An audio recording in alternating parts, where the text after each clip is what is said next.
Skeleton. It's a skeleton. Yeah, in the dark. What? It is. It is? Yeah. Oh. That's the arm, that's the leg. If you look in there, you can see the clothes around the body.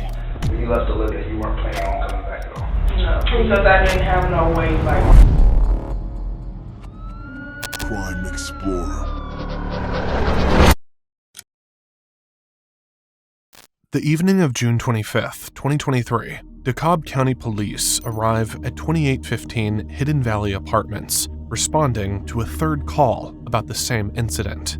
But the details are so bizarre, they seem like nothing more than a prank call. Allegedly, there is a dead body stuffed inside a closet that the police have missed on their earlier visits.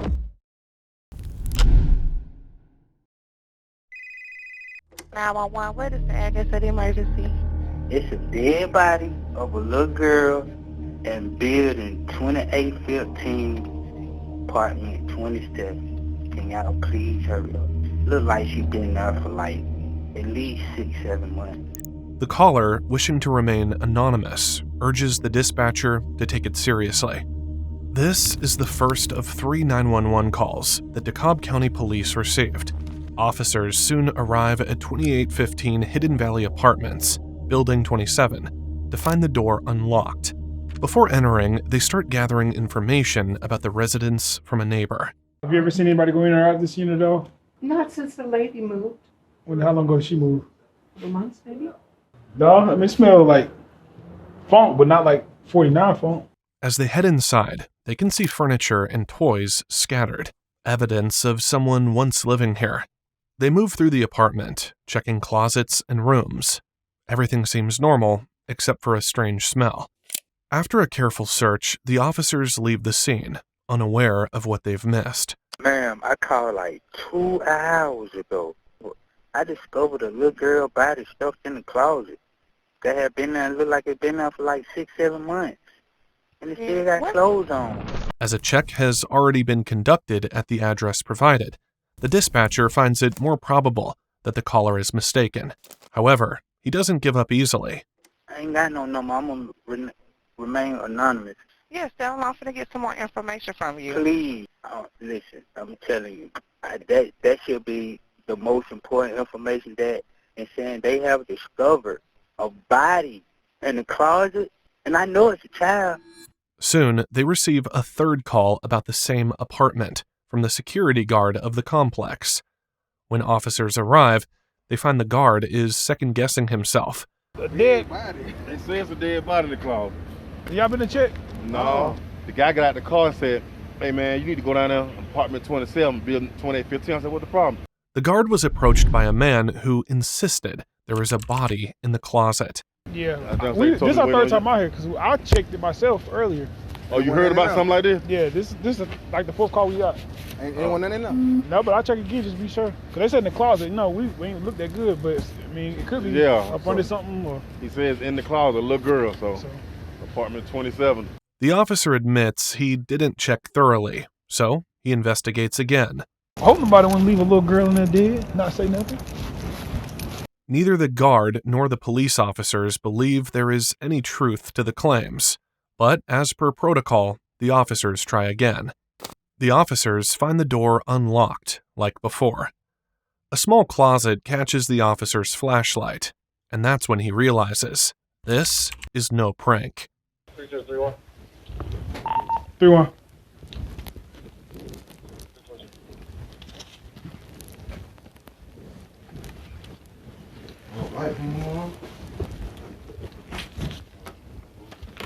Inside the closet, the officers find a child's body, folded over in a stroller, half hidden under a comforter.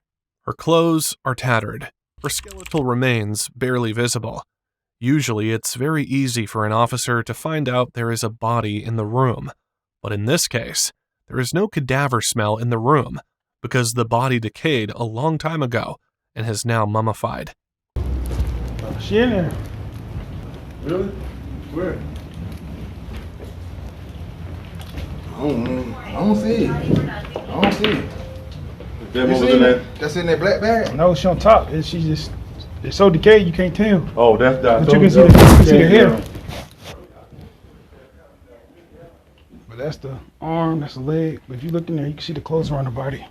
You can see her hair still in the closet. You just can't tell because she's so decayed. You got to like really look. The officers are shocked by the state of her body, as it is so far gone that all that remains are insect casings and maggots. I know we got called out here an hour ago for the same thing, but yeah, it's a little girl, bro. It's like, so when we first originally got here, I cleared that room. Me and Taylor were close. I went to the closet. I looked in the closet. We didn't smell it. Y'all went inside. We went inside. We didn't smell anything, nothing like that. We opened up. It's just, she was wrapped up in something, so we didn't see. I went in the closet, looked in the closet, I didn't see anything. So it was like blankets and stuff like that in the closet, and she's kind of laying on it. The officer who discovered her is in a state of disbelief. He tries to make sense of what he saw before to write something credible in his report. Maybe it was because probably it's so decayed that I can see how you missed it or whatnot, but be clear as to, because I know they're going to ask. Yeah. Eventually, forensic specialists arrive to record the scene.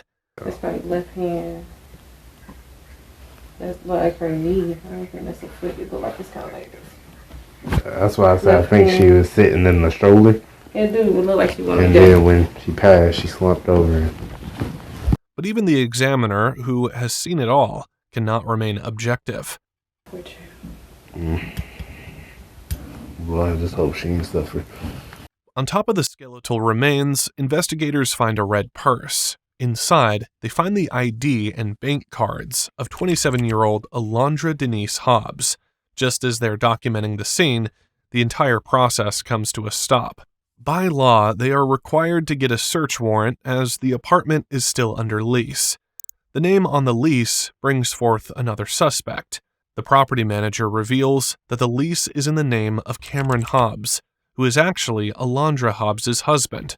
There had been some interesting developments right before the body was found. The family was in the process of getting evicted, and just 2 weeks prior to the discovery, Cameron Hobbs asked his name to be taken off the lease. Forensic checks confirm the remains are those of 7-year-old Olivia Hobbs, a child who wasn't even reported missing. She was identified by her dental records. An autopsy was the only path forward. And when the results finally came back, they were far worse than anyone expected. There was plastic found in the place where her stomach had been, with traces of plastic in her fecal matter, meaning only one thing. This child was alive when she was placed in the closet. The poor child got so hungry, she ate plastic bags to stay alive. Police eventually locate the suspect at a hotel in Marietta, Georgia, 4 days after Olivia's body was found. Out of all 3 of her children, her 2-year-old daughter is with her and appears unharmed. The 4-year-old is with her father, and the only one missing is 7-year-old Olivia Jordan Hobbs. Alondra Hobbs is brought to the station for an interview.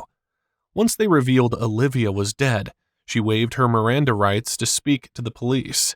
So how did you leave? Is this because when I left out the door, I left her in her stroller with the food or whatever. I shut the door, not the closet door, the room door. The bedroom door? Yes. Okay. And I took off. I locked the door and I took off. But as far as where's that key at now? Do you still have that key? No, I don't. Okay. I don't have that key at all. Olivia wasn't just a missing child. She was a special needs child. At 7 years old, she was autistic, nonverbal, and diagnosed with cerebral palsy.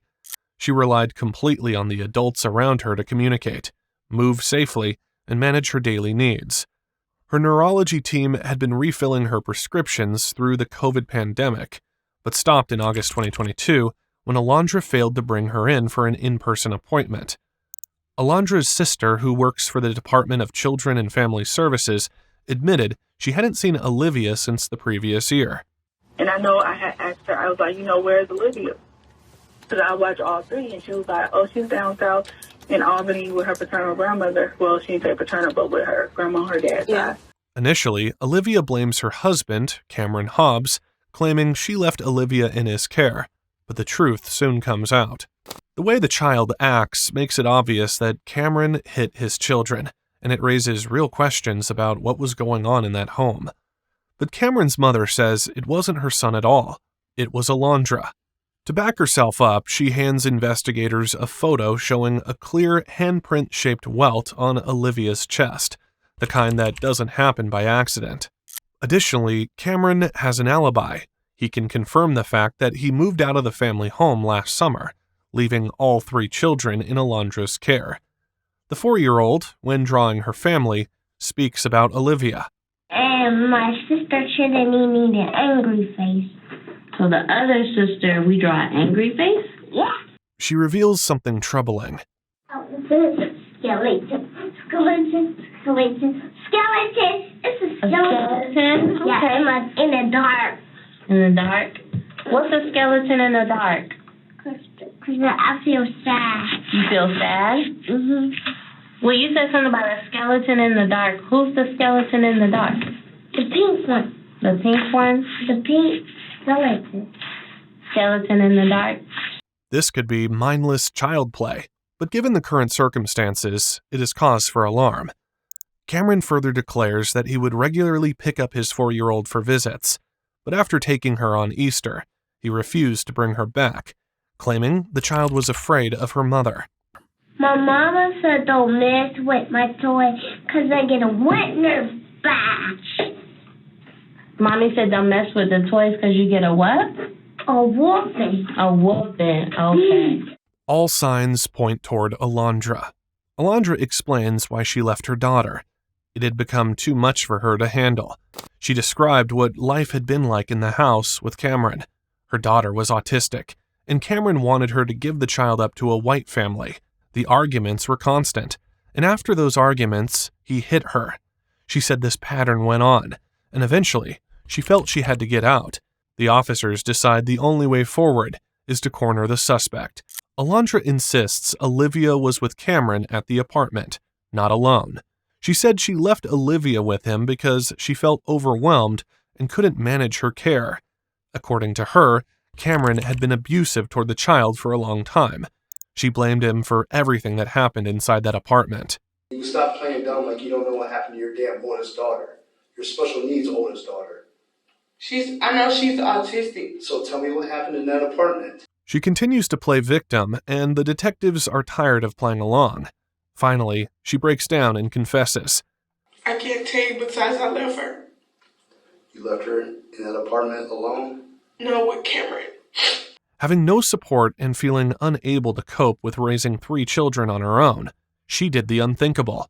She left 7-year-old Olivia all by herself, abandoning the child. Olivia was strapped in a stroller that she couldn't get out of, shoved into a closet in the dark to die a slow and painful death. Just be clear, you left the door locked. Left the door to your apartment locked. You shut the bedroom door, and you said you locked it, and you said you locked the key. Yeah. Alondra left her with only a bottle of water and a small bag of snacks, but Olivia was autistic, nonverbal, prone to seizures, and unable to care for herself. Any food left for her would have run out quickly, and without medication or supervision, she had no way to survive. When her body was finally recovered, her mummified remains weighed just 5 pounds, a stark measure of how long she had been left without the most basic care. Yet it doesn't make sense that she would give up and slowly waste away in the closet without fighting to get out. There is another possibility. The other detective in the room outright says it. Is there any chance that she was dead before you left the house? Was she injured in any way? No. The way Olivia's body was discovered appears as though someone was trying to conceal it. Towels blocking the door. You know what I'm talking about? I know I shut the door, but as far as towels, I never did put anything in front of the door because I know I didn't want her to get air. I shut the door, not the closet door, the room door. The bedroom door? Yes. Okay. And I took off. I locked the door and I took off. But as far as where's that key at now? Do you still have that key? No, I don't. Okay. I don't have that key at all. That's why I haven't went back there. As an afterthought, the suspect conveniently uses this as an excuse for not returning to her 7-year-old daughter. Moving forward, she reveals that she was on a date with a man she had met on a dating app who had no knowledge about the child she was leaving behind. When you left, the dude that took you to the brother's house, he was there when you left your daughter? He didn't know nothing about her. I didn't tell him. He came in the apartment? How many bags did you take with you when you left? For you, I didn't take you and Hope? I didn't take anything because I didn't plan on spending the night, so everything I had to start off first, so I had to buy things. Did you come back after you left that time? I didn't. Okay, so when you left Olivia, you weren't planning on coming back at all? No, because I didn't have no way, like... In an attempt to justify or humanize her actions, the perpetrator begins to form a story. I hate this happening, but Cameron messed me up so bad. The things that he did, to my daughter is the reason why I started reacting and doing things back. You feel me? I was deeply in love with him, so whatever he told me to do, I did it. And it will be certain times where he will f*** Olivia up so bad, not me. He'll have his moments where he'll f*** Olivia up so bad to the point, if it's church time or we got to step out, we got to lie to his family and say, oh, we not coming. You feel me? Because fucked up and he want to give it a healing process to heal. It's no use playing the victim. All that is left now is to determine when she abandoned her daughter. According to a police report, Alondra accused her brother of theft toward the end of March. It's going to help you, but you're not telling me anything that I can prove. Besides them iPhones, everything is in the iPhones that Alonzo stole. And I have a case for that, so... Well, my brother stole my key, my ID, my food stamp card, my debit card, both of my iPhones. Alondra filed a report at the end of March against her brother Alonzo. She had been staying with Alonzo for about a month, raising the possibility that the abusive mother had left Olivia alone in the home sometime in February 2023. In a last attempt to provide the suspect an opportunity for redemption, the detectives ask her one last important question. Did she want a funeral for Olivia? When asked if she wanted Olivia to have a funeral, her response to law enforcement was that she did not want one because no one had ever really helped her with Olivia. In April, Alondra posted on Facebook, "The worst possible thing has happened. Officers believe it to be the death of her daughter, but it turns out to be something shockingly small scale." You made a couple posts about how you're going through the worst time in your life. That had to be the relationship that, I found out that the guy that I was messing with and taking care of. George? He cheated on me. The worst possible thing is a breakup with a boyfriend, not the slow death of a 7-year-old disabled child. No matter how hard she tries to sound like she was wronged, Alondra Hobbs cannot downplay the horror she put her daughter through. While it was never revealed who the 911 caller was, there is a strong possibility that it was Alondra's brother, since he placed a bag with her ID in the closet so the remains could be identified. In September 2023, 27-year-old Alondra Hobbs was indicted on malice murder, 2 counts of first-degree cruelty to children, and 2 counts of felony murder. In April 2025, she entered a non-negotiated guilty plea and received a life sentence without the possibility of parole, along with an additional 40 years. Olivia's case highlights critical failures in supervision, reporting, and intervention. For more case breakdowns, subscribe to the channel. Like, share, and comment to support the channel.